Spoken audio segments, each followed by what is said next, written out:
Carlos Enrique Jorge Brando, ingeniero graduado en la Universidad de Sao Paulo, con posgrado a nivel de doctorado en Administración y Economía en el Instituto de Tecnología de Massachusetts. Desde 1995 es socio y director de P&A Marketing International y socio de la agencia de propaganda GSB2 y la exportadora de cafés especiales Qualicafé X. Consultor de la Organización Internacional del Café, consultor del Banco Mundial y las empresas e instituciones en Brasil y otros países en asuntos tan diversos como la tecnología, la calidad, la comercialización y promoción del consumo. Es miembro de las juntas directivas de UTC Certified, Coffee Quality Institute, Cafés Ipanema y el Museo de Café Santos. Un aplauso para Carlos Enrique Jorge Brando, por favor.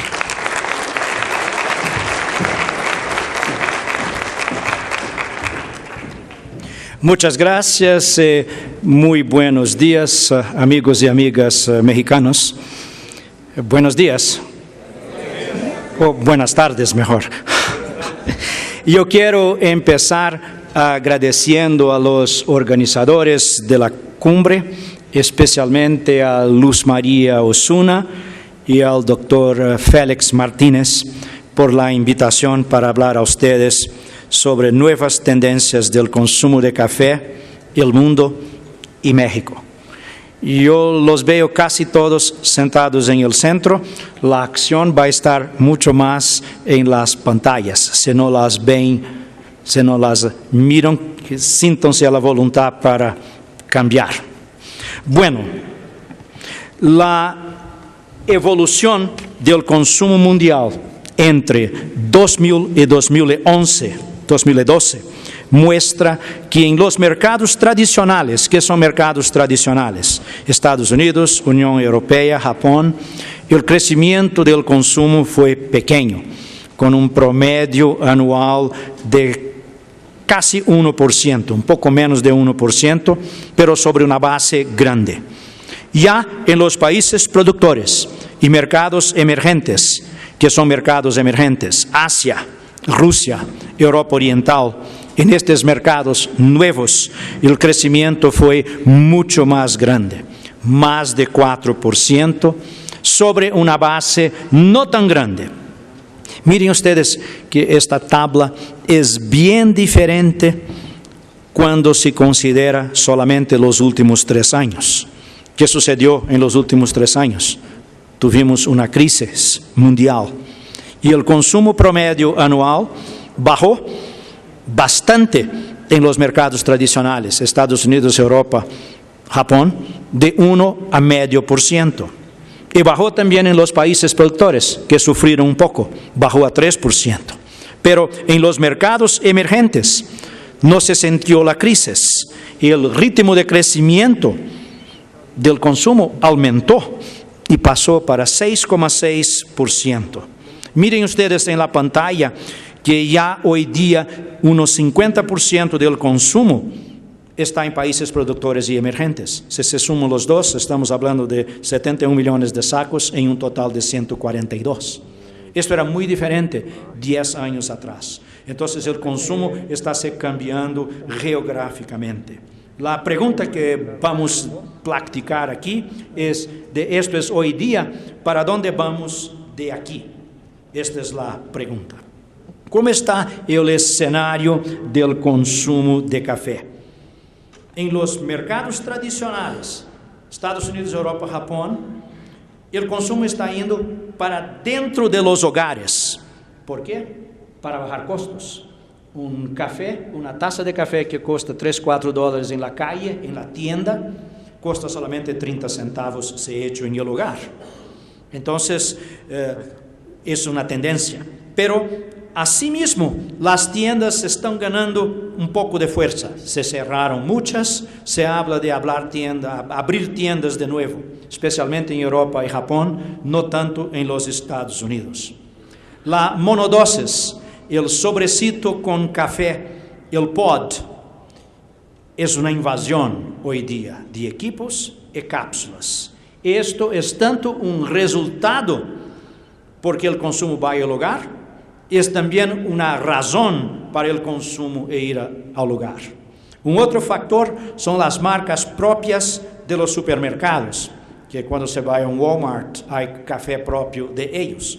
Esto se está expandiendo principalmente en Europa, porque normalmente la marca propia del supermercado cuesta menos, es más barata. Entonces, este es el escenario en los países consumidores tradicionales. El escenario es bastante diferente en los países productores y emergentes. En nuestros países, México, Brasil, Colombia, Centroamérica, hay una nueva clase media. Hay nuevos consumidores siendo conquistados. Y ahí la fuerza del café soluble es incontestable. Su consumo, el consumo de soluble crece muy más rápido que el consumo de café tostado y molido. También las tiendas de café impulsan el consumo. Y son las tiendas que crean el hábito de café entre los nuevos consumidores.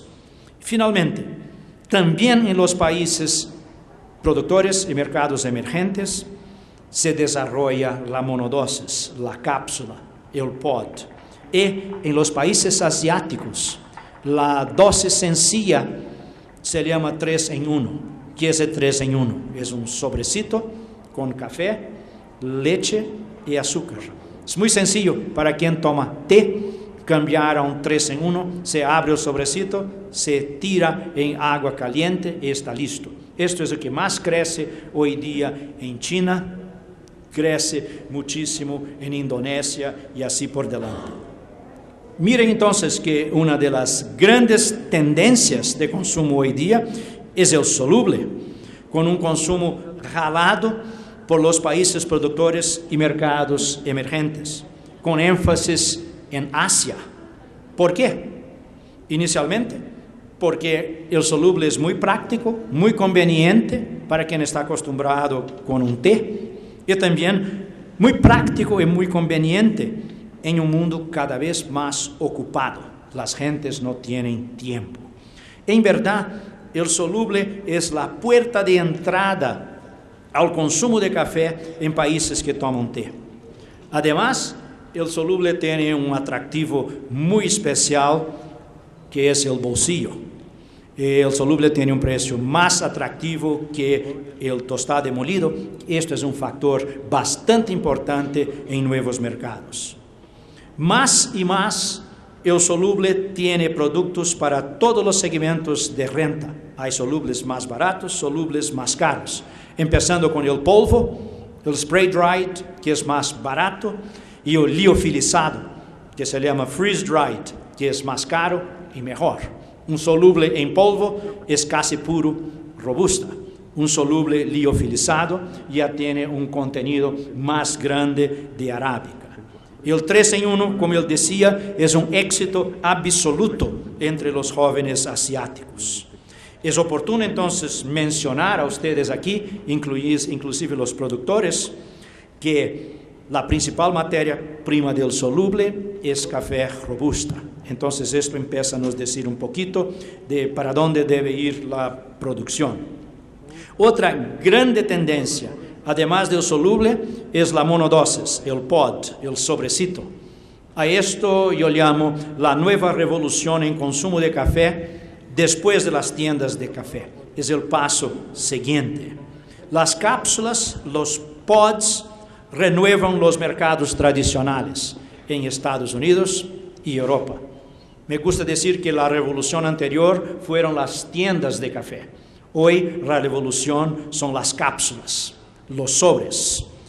En Brasil, también, mi país, la monodosis es un polo dinámico, con crecimiento acelerado, grande y ampliando la oferta mucho en meses recientes. La monodosis estimula la demanda y el consumo porque también tiene conveniencia, muy conveniente. Ofrece un abanico de opciones y rapidez de preparo. Se prende un botón, está listo el café. Su consumo mundialmente crece 20% al año desde 2004. Esto, 20% al año, a comparar con 2,5% para todo el consumo. Entonces, este consumo de cápsulas crece 10 veces más rápido. Y el café soluble 3 en 1, que también es una monodosis, una dosis sencilla, crece principalmente en mercados emergentes.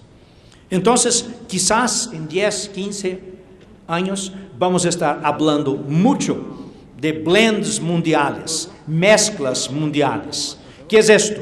Hoy, cada región de un país está acostumbrado con un tipo de café diferente. Si usted va a Italia, en el norte es casi siempre 100% arábica, en el sur es a veces 100% robusta.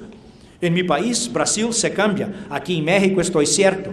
Ahora, cuando las tiendas son mundialmente las mismas, cuando las cápsulas son mundialmente las mismas, se empieza a tener blends, mezclas globales. La cápsula de Nespresso que ustedes compran aquí es la misma que se compra en India, en China, en Australia y en Brasil. Entonces, este es un cambio también. Quizás vamos a tener una cosa que nunca tuvimos en la historia, que eran blends mundiales. Y las cápsulas en los mercados desarrollados, tradicionales, sí demandan más arábica, pero el 3 en 1 demanda más robusta. Miren ustedes en esta gráfica que si las cápsulas ya son hoy día una tendencia muy fuerte, hay un gran mercado, un gran espacio a ser explorado en los propios países consumidores tradicionales. ¿Por qué? Miren en la gráfica que en los Estados Unidos la penetración de la cápsula es como que 15%. En la Europa occidental, West Europe, otros 15%. Pero cuando miramos Holanda, ya están en 35%. Entonces hay un potencial enorme de crecimiento en los Estados Unidos y en la Europa occidental. En Francia ya llega a 23% de los hogares. Es un montón de hogares que ya tienen la máquina. Por lo tanto, hay mucho espacio para la monodosis crecer. Otra grande tendencia son las tiendas de café, que hoy crecen poco o nada en los mercados tradicionales, pero crecen muchísimo en nuevos mercados, nuestros países productores y mercados emergentes. La tienda de café es importante porque abre camino para el consumo en casa. Por ejemplo, en China, los chinos miran esta cosa diferente en la calle, que es una tienda de café de Starbucks y de otros, va y toma un café. Es tu primer contacto con el café. Después va al supermercado, empieza a comprar café para consumir en casa. Entonces, las tiendas tienen este rol muy importante de abrir camino al consumo en casa, porque el consumo en casa siempre es en más volumen. Miren ustedes hoy que Corea del Sur tiene 12,000 tiendas de café hoy. Es un país chiquito. Y la mayor parte de las tiendas no son cadenas, son marcas individuales. 9,000 de las 12 no pertenecen a cadenas, tiendas individuales. En las Filipinas, que es productor de café, pero importa, hay más de 200 Starbucks. Y en nuestra América Latina, las tiendas tienen un papel, un rol muy importante, que es de modernizar el sector y mejorar la calidad del café. Porque en nuestros países que estamos acostumbrados con el café, muchas veces despertamos, lavamos la fase, cepillos en los dientes y se toma café. No se sabe qué es, qué marca, qué calidad. Se quedó parte de nuestras vidas. Tenemos que modernizar esto. En América Latina, en Colombia, en México, en Brasil, en Centroamérica, las tiendas cumplen este rol de modernizar. Tenemos también estaciones de café en panaderías en Brasil y en México, en Centroamérica. ¿Dónde están estas estaciones de café? Muchas veces en las tiendas de conveniencia. Oxxo tiene su estación de café aquí, 7-Eleven tiene su estación de café. Este es algo novedoso.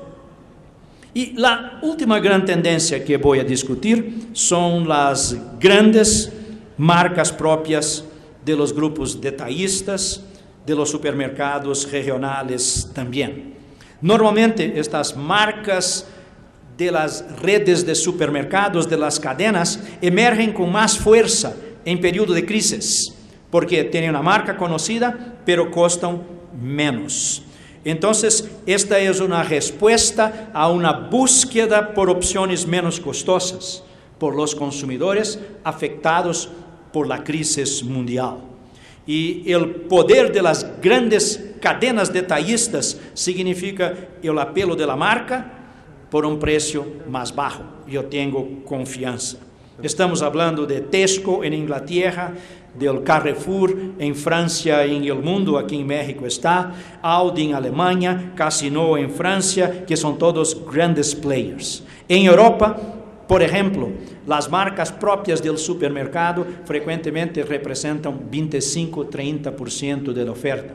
Es muy diferente de México, de Brasil. Usted va al supermercado a buscar el café, casi todo el anaquel de café es de la marca del supermercado. En Inglaterra esto llega a 40%.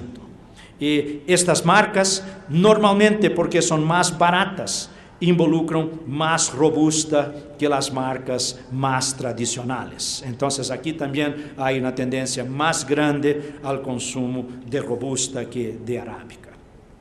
En medio a todo esto, es bueno mencionar las reexportaciones. ¿Qué son reexportaciones? Es el café que va a Alemania y sale de Alemania y va a Europa Oriental, va a Estados Unidos, de Estados Unidos a Canadá, va a Italia, de Italia a Europa. La Alemania se consolida como la más grande reexportadora de café del mundo, con un promedio de 8,6 millones de sacos reexportados entre 2000 y 2011. Y el 28% del total global. Y grande parte de este café es destinado a los nuevos consumidores en Europa Oriental. ¿Quién son los reexportadores? Bélgica, Estados Unidos, Italia, España, Holanda, donde están los grandes puertos de entrada de café, además de Alemania. Muchos en países productores, en Brasil, se reclama que esto es malo, porque estos son países que no producen café y están compitiendo con nosotros. Yo creo que esta es una visión miope.